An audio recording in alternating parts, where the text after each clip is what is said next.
Hemos recibido en la cabina de RPP al abogado Alejandro Salas, quien es abogado del expresidente Martín Vizcarra, en momentos en que hemos tomado conocimiento de que la Corte Superior de Justicia de Lima ha producido un documento, cuya Sala Constitucional ha producido un documento demandante Vizcarra Cornejo Martín Alberto el día de hoy. Es un recurso de agravio constitucional.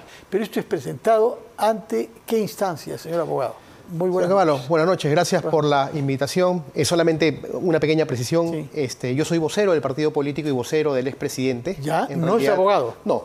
En este caso de acción de amparo no soy el abogado, soy abogado en otra causa, pero de César Figueiredo, por un tema que después lo vamos a conversar seguramente. Que es el dirigente del partido, ¿no? Que es el dirigente del partido, así. Sin embargo, tengo, como no, autorización del expresidente como vocero para poder pronunciarme respecto de su pregunta. El abogado es el señor Sicha, que es quien está llevando este proceso. De acuerdo. Y efectivamente se ha agotado todo lo que es, digamos, la vía previa a nivel judicial, de la justicia constitucional, a nivel de los juzgados constitucionales y la primera sala constitucional.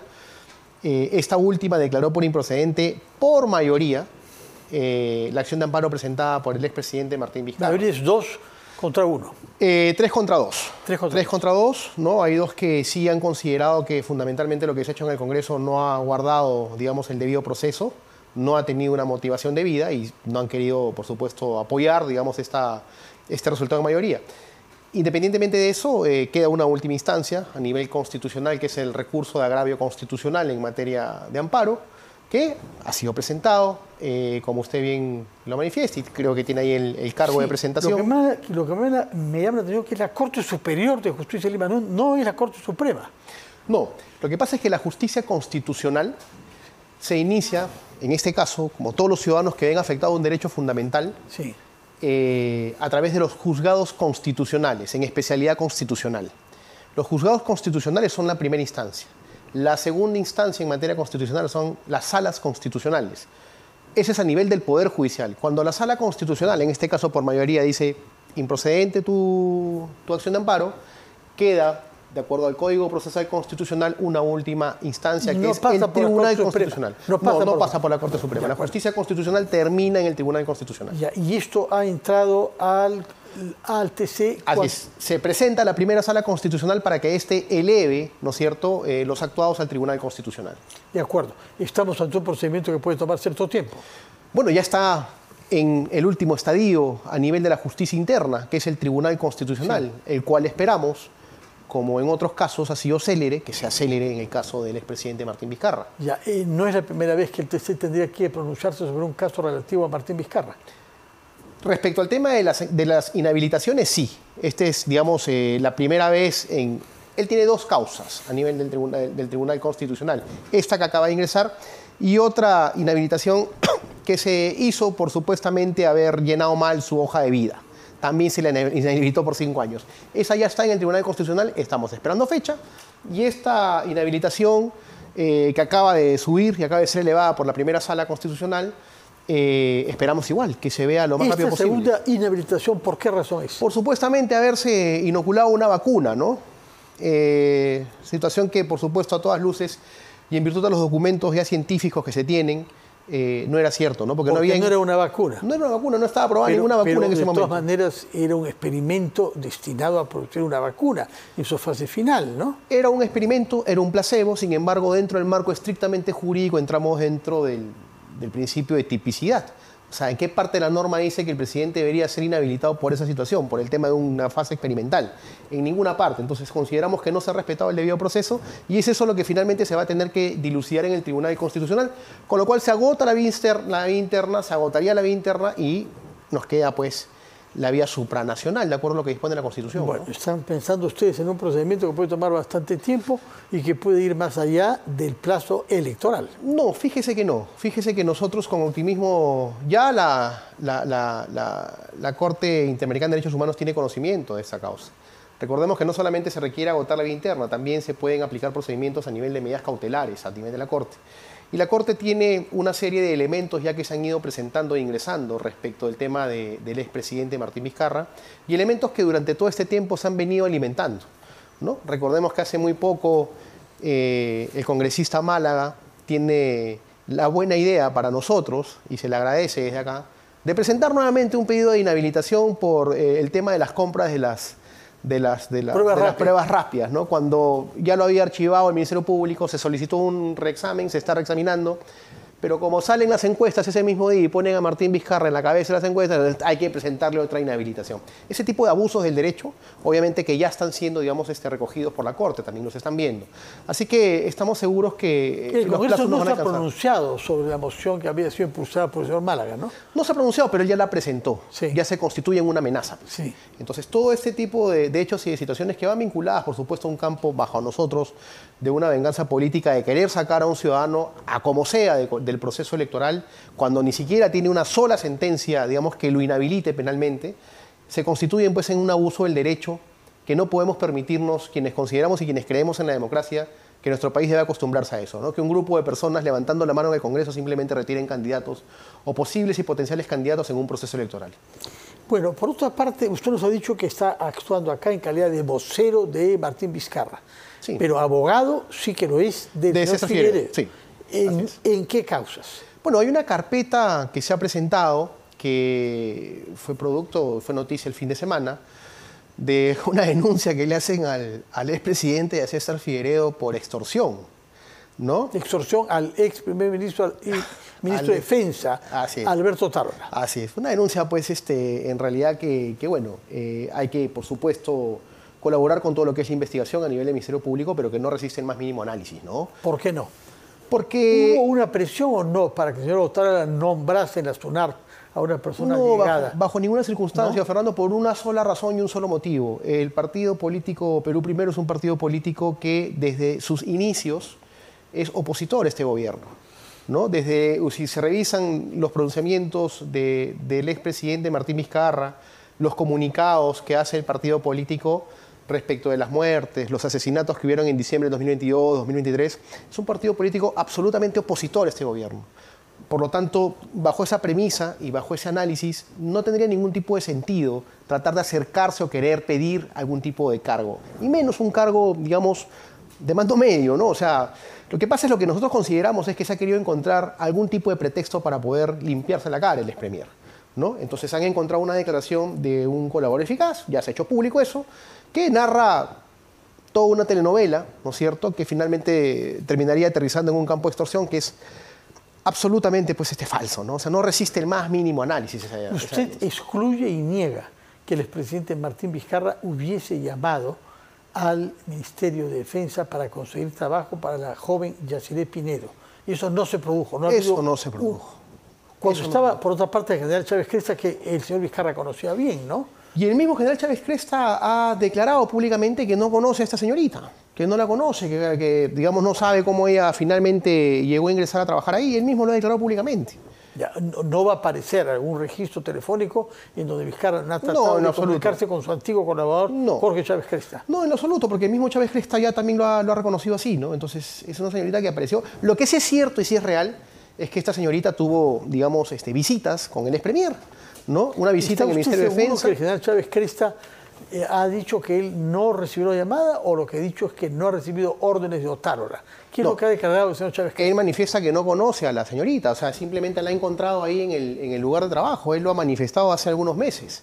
Por lo tanto, si no la conoce, ¿qué tipo de llamada puede haber tenido él para que la señorita pueda trabajar ahí? Eso no es exactamente el no haber recibido una llamada, porque uno puede quererle un favor sin conocer a la persona. No, yo se lo puedo... Si se trata, como usted dice, de una persona joven que no entraba para un rango de alto nivel. Se lo puedo asegurar, don Fernando, que no ha sido así. Y lo que sí es cierto y sí está probado es que esta señorita ha tenido reuniones con el señor Otárola antes de ser contratada, ¿no? Eso sí está probado. Y el mismo expremier lo ha reconocido, que se reunió con él. ¿También tuvo reuniones con Chávez Cresta? ¿Quién? ¿La señorita? La verdad que no, nosotros desconocemos absolutamente ese lado, ¿no? Porque Chávez Cresta no ha sido parte de la investigación, no ha sido vinculado a esa investigación. En esa investigación que es, digamos, medular, tiene una parte en la cual dicen que la supuesta extorsión estaba ligada a que algunos videos tenían que ser llevados para ser mostrados a la Presidenta de la República por parte del señor Quero o por parte de Nicanor Boluarte.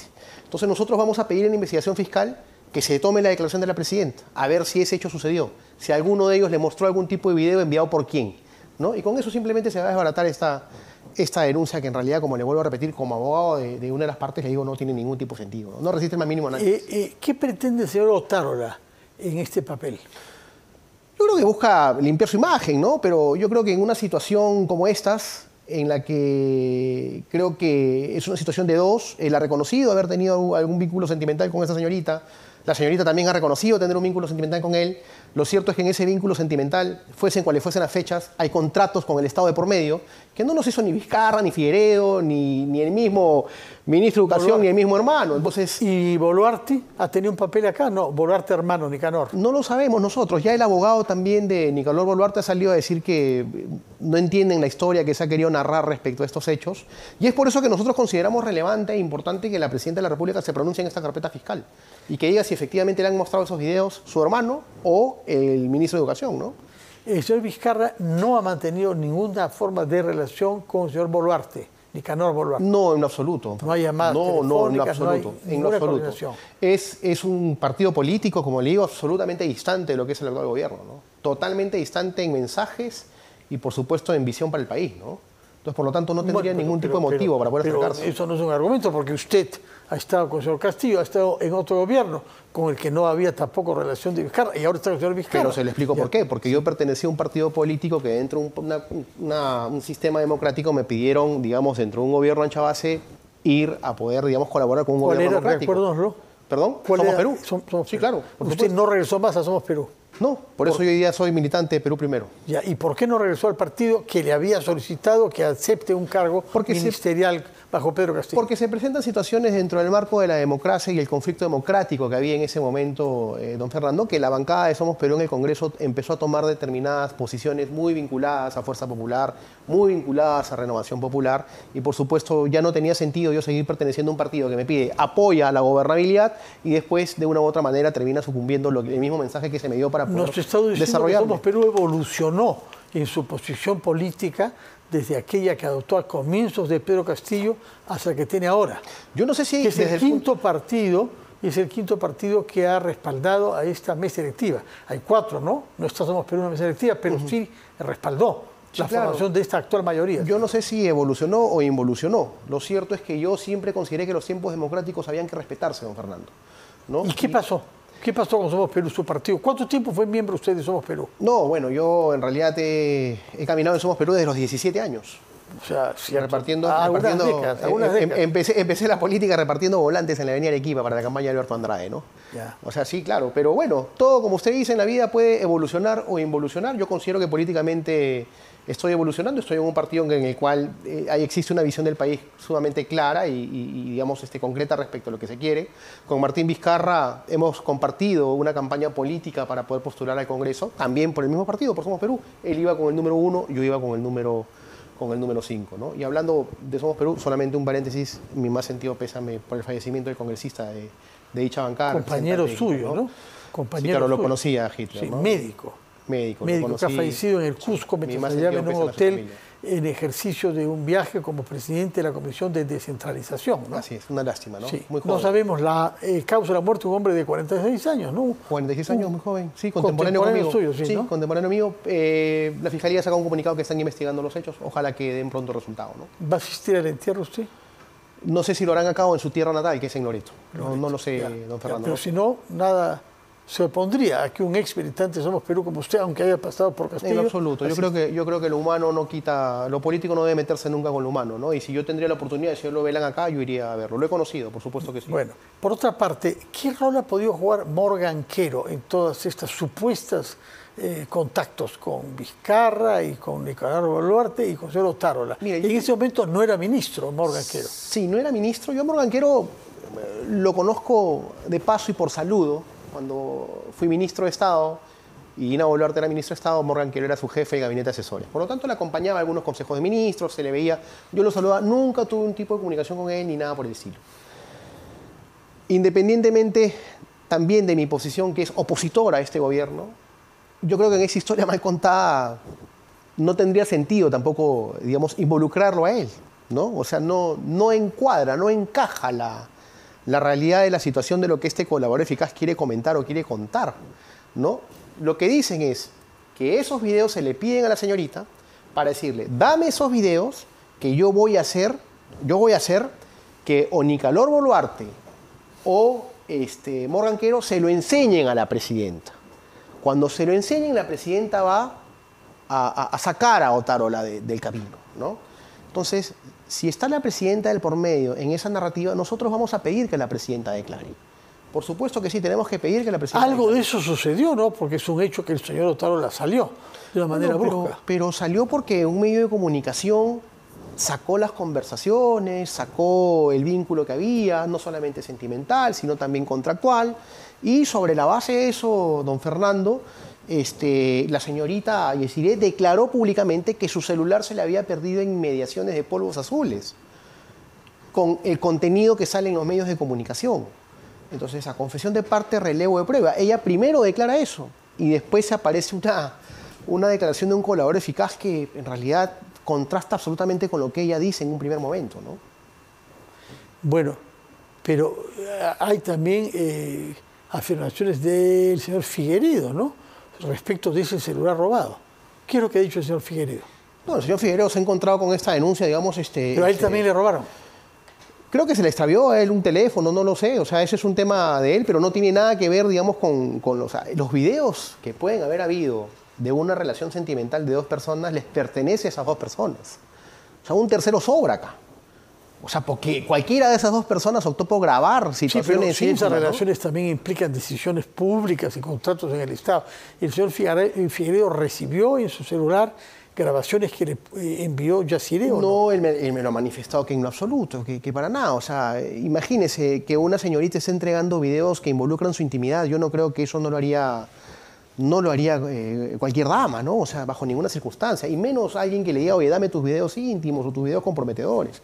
En lo absoluto. Ella ha declarado que su teléfono se le perdió en Polvos Azules.